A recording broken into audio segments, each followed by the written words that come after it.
Skincare tayo. This is my cotton patch.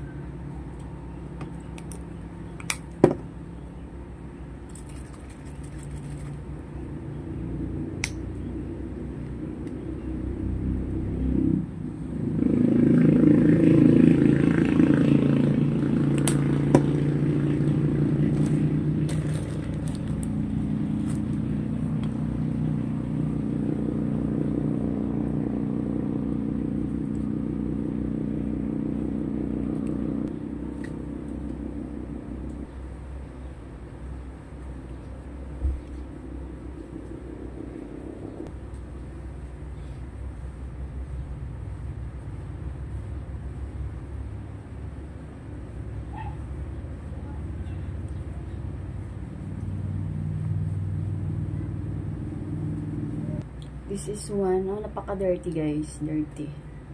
2 and 3. Dirty.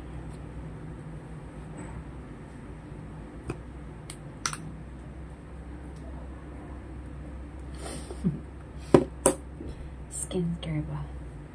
Para hindi tayo tigyawatin. Yung mga nagtatanong kung anong skincare ko, sikat to sa sa TikTok. Alam niyo na to kung sino yung nito.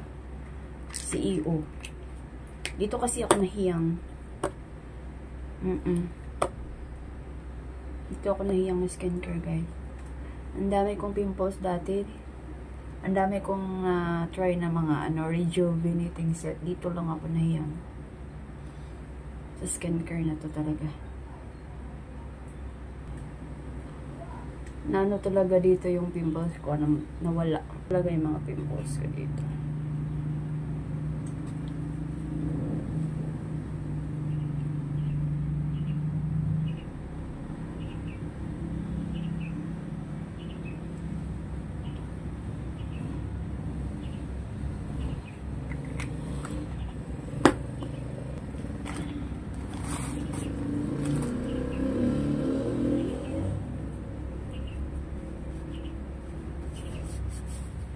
Kasi malagkit.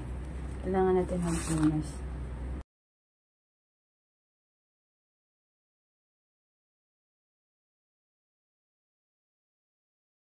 So, ito yung eyebrow ko, guys.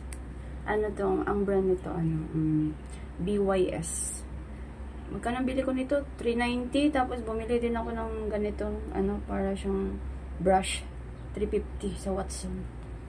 Pinili ko siya.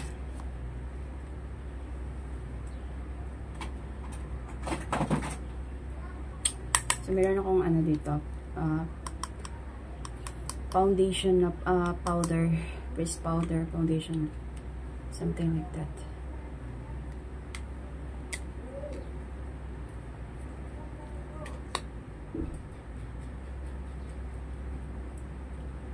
Magkilay na ako kasi wala. May kilay naman ako, guys. Kasi manipis yung kilay ko.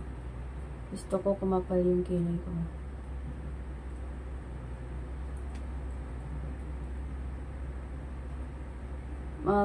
Na ako ngayon. Hindi naman ako mag-makeup. Magkilay lang naman. Kilay lang naman ako. Tsaka lipstick din ako naglalagay kung ano-ano.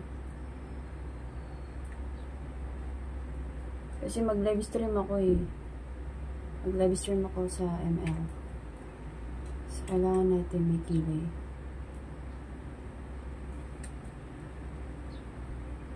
Okay lang din naman sa akin na hindi ako magkikilay. Kasi manipis na lang ang kilay ko eh. Manipis yung kilay ko. Tsaka gusto ko napapansin nila yung kilay ko kahit di ako magaling magkilay. Basta yung kilay ko makapal, manipis o ano man yan.